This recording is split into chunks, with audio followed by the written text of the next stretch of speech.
আসসালামু আলাইকুম ভিউয়ার্স ভাই বোনেরা, কেমন আছেন? আশা করি ভালো আছেন। আর আমিও আল্লাহর রহমতে ভালো আছি। আজকে শেয়ার করে দেখাবো আমি কি রান্না করছি। আজকে আমি রান্না করব ইলিশ মাছের মাথা, লেজা টুকরা দিয়ে পটল দিয়ে রান্না করব। এখানে আমি মাছগুলো ভাজতে দিয়ে দিয়েছি, মাছগুলো ভাজা হতে থাক।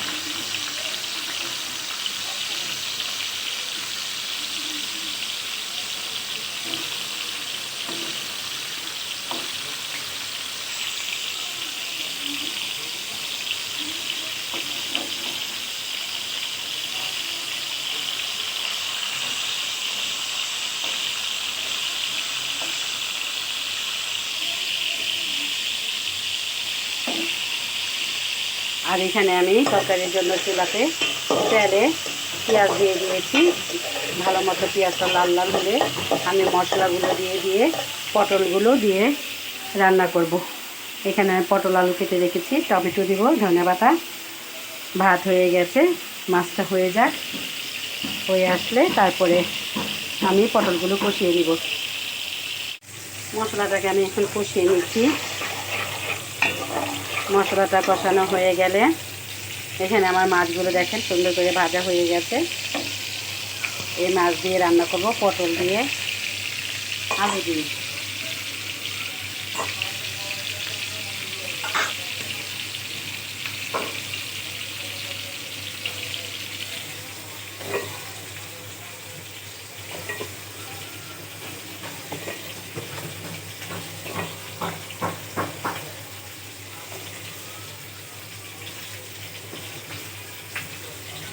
এখন আমি পটল আলুগুলো দিয়ে দিচ্ছি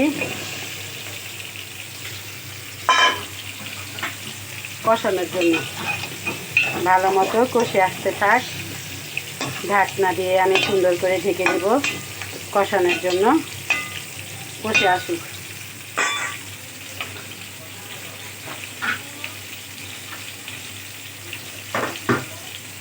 ঢাকনা দিয়ে ঢেকে দিচ্ছি কষে আসার জন্য। একটু চলে আসলাম।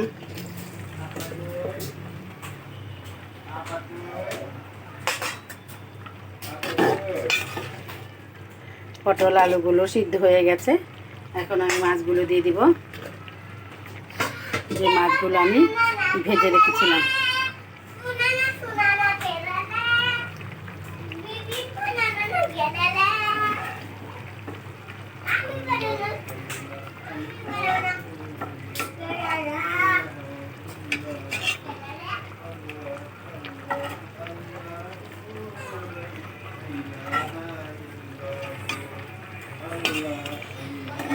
এভাবে মাছ ভেজে রান্না করলে পটলের তরকারি খেতে খুবই ভালো লাগে। আপনারা এইভাবে রান্না করে খাবেন, ইনশাল্লাহ ভালো লাগবে।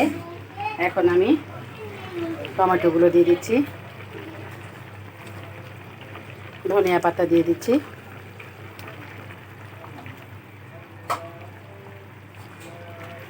দেখতে চলে আসলাম কি অবস্থা।